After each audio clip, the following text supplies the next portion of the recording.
Hi there and welcome to this revision video for Medicine in Britain 1250 to present day. This video will focus on medicine in the 18th and 19th century Britain. So for this topic, you need to know about ideas about the cause of disease and illness. So you're going to look at continuity and change in explanations of the causes of disease and illness, and the influence in Britain of Louis Pasteur's germ theory and Robert Koch's work on microbes. You're then going to look at approaches to prevention and treatment. So that's the extent of change in care and treatment, improvements in hospital care, and the influence of Florence Nightingale on nursing in hospitals in Britain, and then the impact of anesthetics and antiseptics on surgery. And then you're going to look at new approaches to prevention in the development and use of vaccinations and the Public Health Act of 1875. Now, the case studies that we'll hone in on are Edward Jenner and the development of vaccination, and then fighting cholera in London, attempts to prevent its spread, the significance of John Snow, and the Broad Street cholera epidemic and the Broad Street pump. A reminder that the key factors are individuals, institutions, science, technology, and attitudes in society.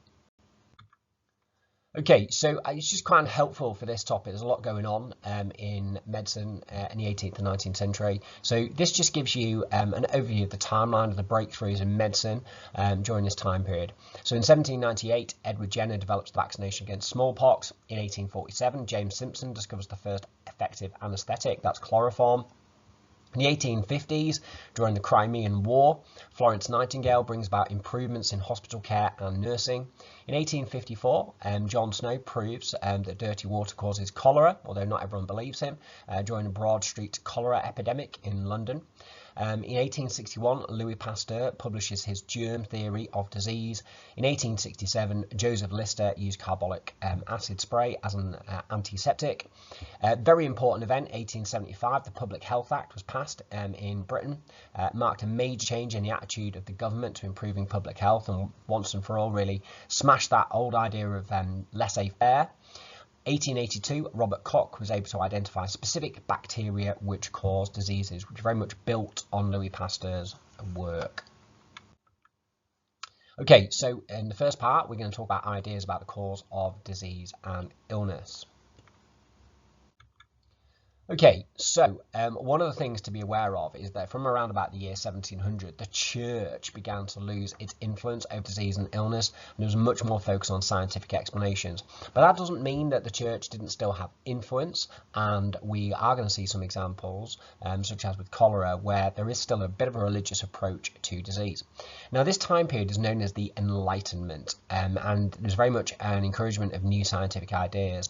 During this time period as well, there was the Industrial Revolution, which led to the growth of cities, and that brought new diseases into the foreground, such as smallpox, tuberculosis, cholera, and typhus. And some of these are diseases which have been around before, but have become a lot more prevalent, basically due to the unhealthy and dirty conditions of the industrial cities, but also the fact that the people are living pretty close together, and we can see in that image what some of these industrial cities were like, very cramped, polluted, etc. Now, just in terms of a factor, because this is one about new ideas, the Enlightenment was a European intellectual movement that emphasized reason and scientific explanation rather than traditional ideas. Okay, so some examples of continuity during this time. There is some examples of continuity in terms of beliefs about what caused disease. Some still believed in the theory of the four humours and miasma, and some people still believe that God caused disease. Now, we are going to look at cholera in a little bit more depth, but cholera became an epidemic disease in the Industrial Revolution, and the first cholera outbreak was in 1831 and 1832, and some people tried burning tar in the streets because they believed in miasma. There was also a National Day of Humiliation and Fasting in March 1832, showing a continuation of some religious ideas within this as well. The theory of the four humours is almost vanished, but there are still some people that hold on to those ideas during this time period. So some examples of change. One of the ideas is the spontaneous generation theory. The improvements in the microscope.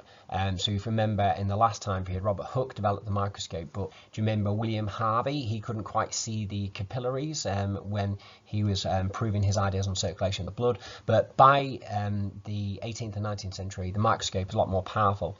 So the improvements in the microscope meant that scientists could now see microbes, germs, in decaying matter.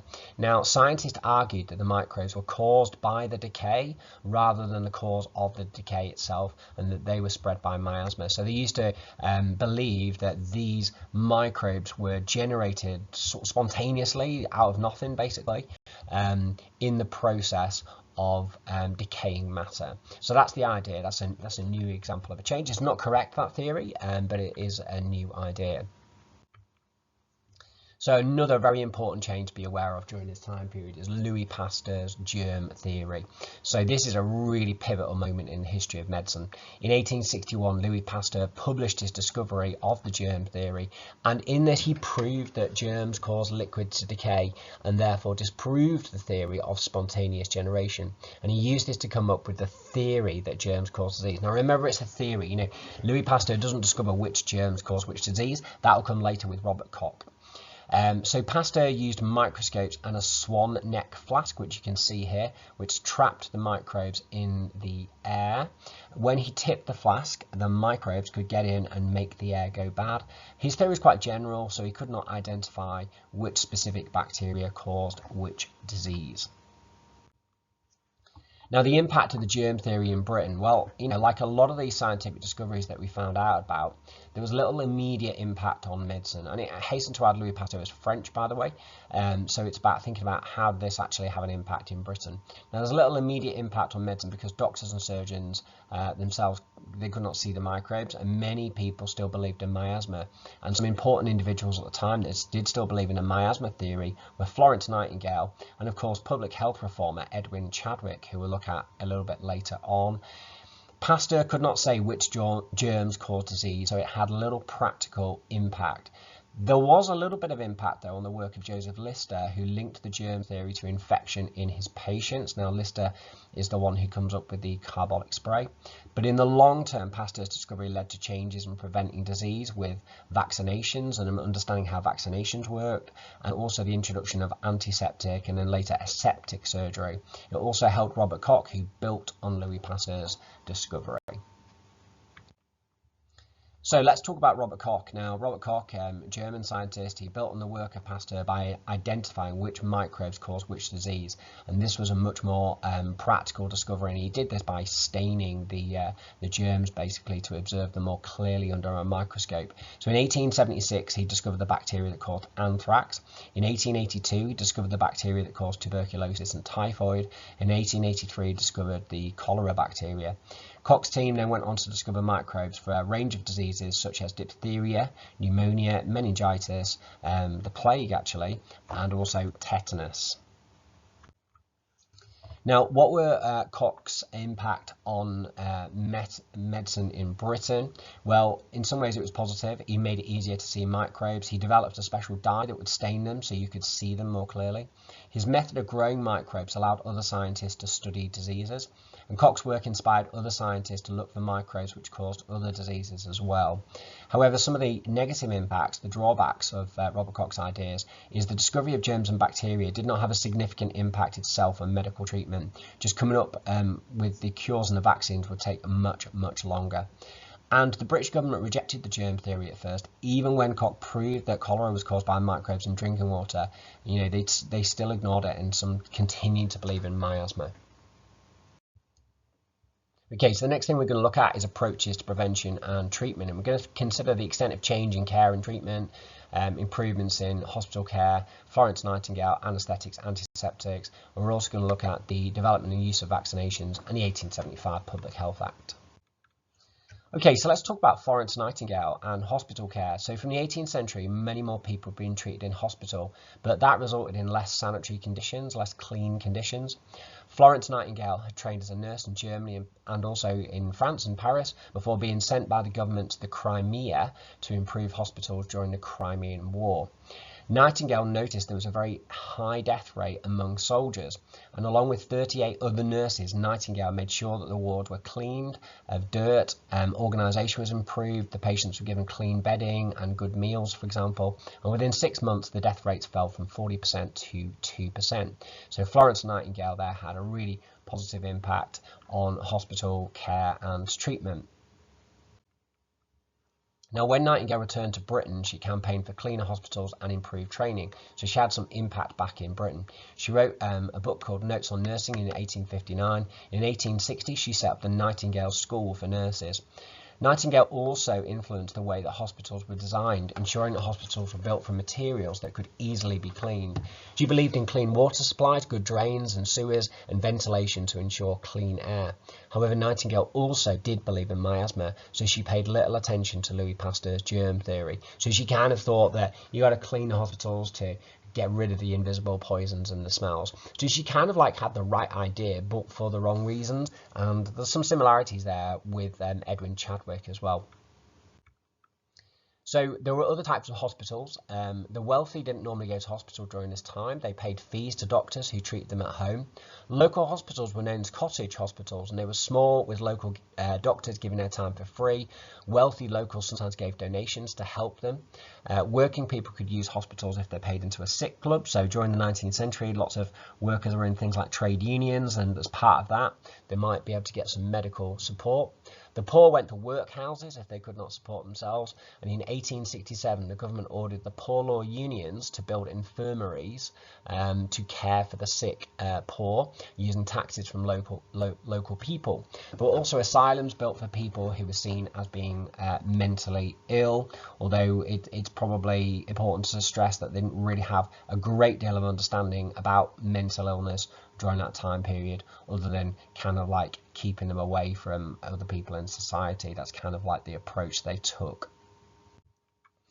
Okay, we're going to have a look at the role of James Simpson next. Now, this very much ties in with surgery. Now, in the 18th century, surgery was very dangerous due to pain, infection, and blood loss. Now, in 1847, James Simpson, who was a doctor from Edinburgh, discovered the use of chloroform as an anaesthetic. Now, using chloroform was risky as the dosage had to be carefully controlled. For example, in 1848, a lady called Hannah Greener died from an overdose during an operation. But chloroform became much more acceptable and Queen Victoria used it in childbirth in 1853. But without antiseptics, more people were dying from surgery in the 1850s to the early 1870s, in what was known as the black period for surgery. So actually, what actually happened with James Simpson is that because of anesthetics, surgeons could kind of go deeper, they could experiment a little bit more, they could be a bit more ambitious in terms of their surgery, but because the problem of infection wasn't solved in surgery, it meant that lots of people that were having these operations under the anesthetics were actually then subsequently dying from infection. So that's why actually bizarrely, the creation of anaesthetics actually led to an increase in death rate. So the antiseptics were going to be a really important discovery. And here comes Joseph Lister. Okay, so we've all heard of like Listerine, for example. So the idea of Joseph Lister is that he was tackling the problem that death rates actually went up from surgery due to chloroform, because surgeons were now going deeper, they did not have antiseptics, so the patients were dying from infection. So Lister helped to overcome the problem of infection by using carbolic acid to clear the bacteria and clean the bacteria from wounds of patients, and this becomes known as antiseptic surgery. You know, it's against the infection. If something's septic, it means it's infectious. Lister's ideas faced opposition because it took time for the medical profession to accept the germ theory. Carbolic acid was used as a spray, but the spray was really unpleasant to use. It dried out the skin, it left a horrible smell, the surgeons didn't really like it. But from 1890, Lister's method became aseptic surgery. So the idea of aseptic surgery is creating an all-round clean environment. So not just cleaning the wounds and using antiseptic on the wounds, but making sure that the whole all-round environment was clean. So from 1887, all instruments were steam sterilised and surgeons began to wear gowns, face masks and rubber gloves. So one thing that began to change in the 19th century was abandoning the approach of laissez-faire. So in the early 19th century, governments did not think it was their responsibility to improve public health. Now this was known as laissez-faire, which means to leave alone. The idea was just to let people kind of get on with things and leave it alone. But by the end of the 19th century, the government was more involved in public health. So why did the government get more involved in public health? Well, firstly, cholera epidemic struck Britain from 1831 to 1832. In the Leeds cholera epidemic, a young surgeon called Robert Baker looked meticulously into the different cholera cases, and he made a link between dirty conditions and disease. And this was built on in 1842 by Edwin Chadwick, who was a social reformer, and he produced the report on the sanitary conditions of the labouring classes. In the report, he said that people in cities had a low life expectancy due to filthy conditions. He said all cities should have a board of health to ensure clean water and disposal of sewage. And this led to a Public Health Act being passed in 1848. But it had a big weakness, did not force councils to improve public health. And we're going to look at the details of that in just a moment. But as more scientific evidence began to emerge, it would convince the government to do more. Now, it's noticeable to say Chadwick himself was a great believer in miasma, as many people were, like Florence Nightingale as well. And he believed that these dirty, filthy conditions were causing the bad smells that led to miasma that caused disease. So let's have a look at the 1848 Public Health Act. Well, it did bring about some progress. It created the General Board of Health to focus on health and improve health. The government could force local councils to make public health improvements, but only if the death rate in an area is particularly high. Councils were encouraged to have a medical officer who would oversee local health issues, and the laissez-faire approach was challenged. But the real limitations of it was that the government could only force those councils, as we said, to make improvements if the death rate was higher than 23 per 1,000. By 1853, there were only 163 places with a local board of health, so many people didn't take this idea on. And the General Board of Health itself actually got abolished in 1854. So it was only a short-term impact. There was limited long-term impact. London was excluded and still no government minister for public health. But the key limitation is the 1848 Public Health Act was essentially optional, so many councils simply ignored it. The 1875 Public Health Act was passed. The governments had finally realised they needed to do more to improve the health of the people, and that was because in 1858 the Great Stink took place.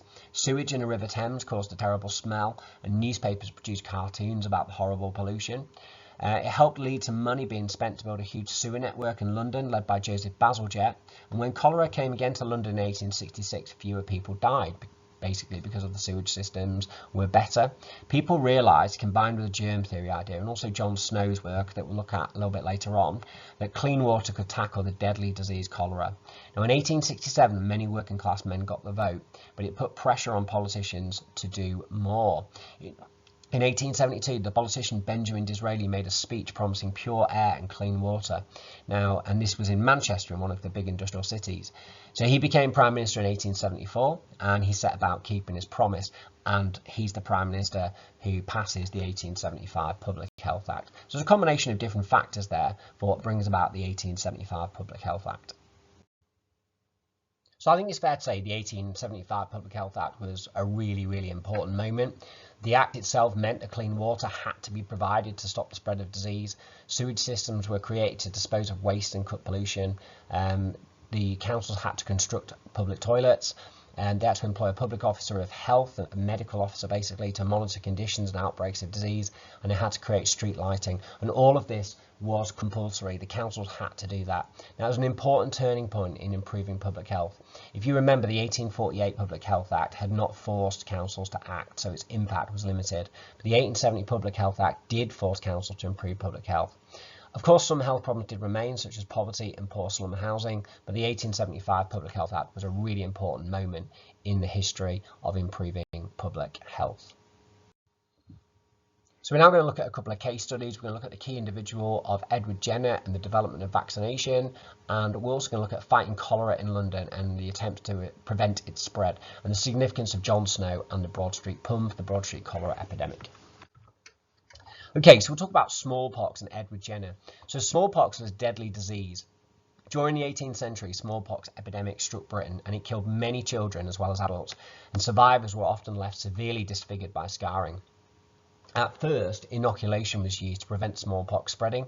This was when people were exposed to the disease to become immune. The hope was that it would lead to a mild form of the disease. However, this could be dangerous and could lead to people dying. Lady Mary Wortley Montagu had brought back some ideas about inoculation, having travelled in the Ottoman Empire. So inoculation was the idea, basically giving you a sort of a form of the disease, in the hope that that would protect you from getting it in the future. Now, Edward Jenner was a country doctor in Gloucestershire, And he was a big lover of nature, right? So he observed things in nature. And he observed also that milkmaids, so these were the women who used to milk cows, who previously suffered from a disease called cowpox, did not catch smallpox during epidemics. Nobody had ever really looked into this scientifically, and Jenner came up with a theory that cowpox could protect against smallpox. So he decided to test his theory out in 1796, and he gave a young boy called James Phipps a dose of cowpox from the cowpox sore on a girl called Sarah Nelms from her hand. James Phipps became slightly ill, but he recovered quickly. 6 weeks later, Jenner infected him with the actual smallpox virus, but Phipps did not get it. Jenner repeated his experiment and then published his findings. He basically invented vaccination, and the word vaccination comes from the Latin word vaco for cow. Although the key thing with Jenner is he didn't really understand how or why his discovery worked. He just knew that it did work. So he didn't really discover the process of like how vaccinations work, but he just discovered that cowpox could protect against smallpox. Now, people reacted to Jenner's discovery and they were quite skeptical. People opposed it as Jenner could not really explain how or why it worked. Jenner did not know that bacteria caused disease. People found it unacceptable to infect people with a disease from an animal. Some religious people felt it was against God's will. Inoculators felt that their ideas were under threat, and the Royal Society, which we found out about in the last time period from King Charles II's rule, they refused to publish Jenner's work, so people were quite skeptical about it. The government was incredibly slow to react. It was only in 1852 that the British government finally made the smallpox vaccine compulsory. Smallpox would eventually be eradicated in 1980. Now, but Jenner, what he did do is he inspired other scientists like Pasteur and Robert Koch to produce vaccines, and Pasteur would go on to develop a vaccine for chicken cholera, rabies and anthrax. Now Pasteur and Koch together, they would prove and understand how to actually produce vaccines by basically getting a form of the disease, exposing it to the air and weakening the disease. Now some people were very skeptical of vaccines. The Anti-Vaccine Society was set up in 1866 to oppose vaccinations, produce cartoons to scare people. Okay. This cartoon was actually from a little bit earlier, produced in 1802 by the British satirist James Gilray, and showing people turning into cows having had a smallpox vaccine. Okay, so we're just going to talk about cholera now. So cholera is a terrible disease during the Industrial Revolution. It was often fatal and doctors did not really know what caused it. In 1854, and we've already seen the different cholera epidemics, that old ideas persisted.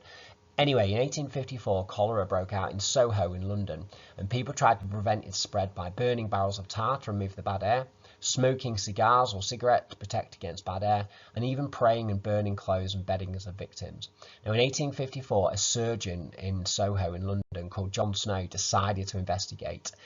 He suspected the water pump might be the cause of the outbreak. So what John Snow did is he created a case map to show the deaths from cholera that occurred around Broad Street in the Soho district of London.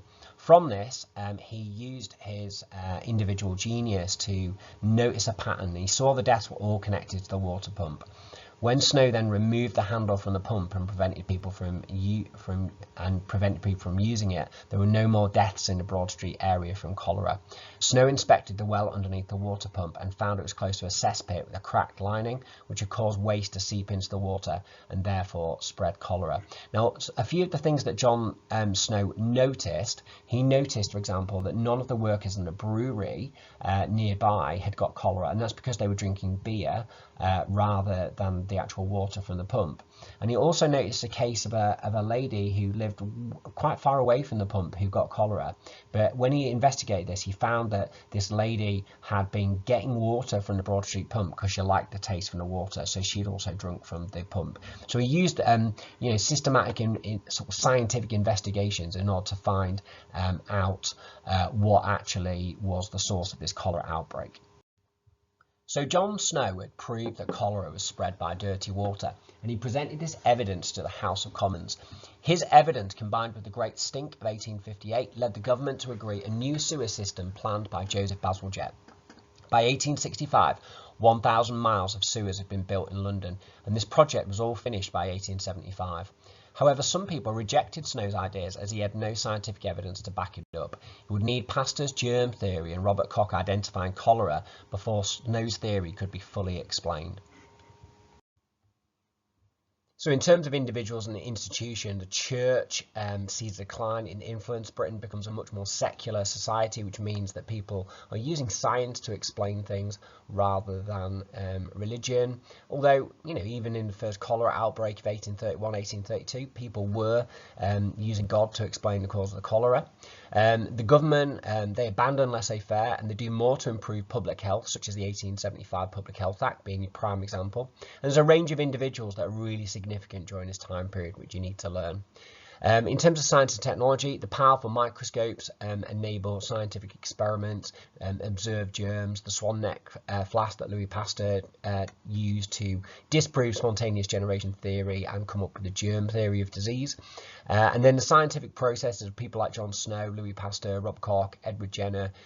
Scientists discovered and proved that germs cause disease. An understanding of how vaccines work with Louis Pasteur and Robert Koch is very much built on the discoveries of Edward Jenner.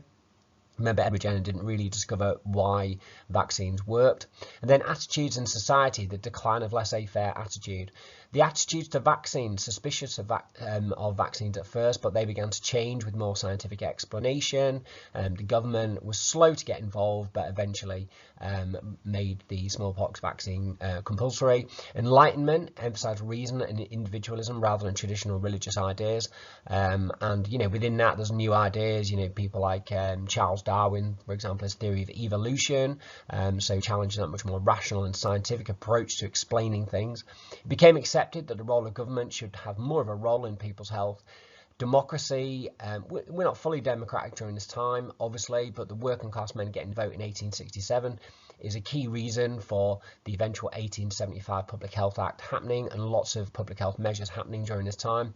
And of course, industrialization and urbanization created new health problems that needed solving, such as cholera. Okay, so thanks very much for listening to that revision video for medicine in Britain, 1250 to present day, medicine in the 18th to 19th century Britain. Hope that's been useful and good luck.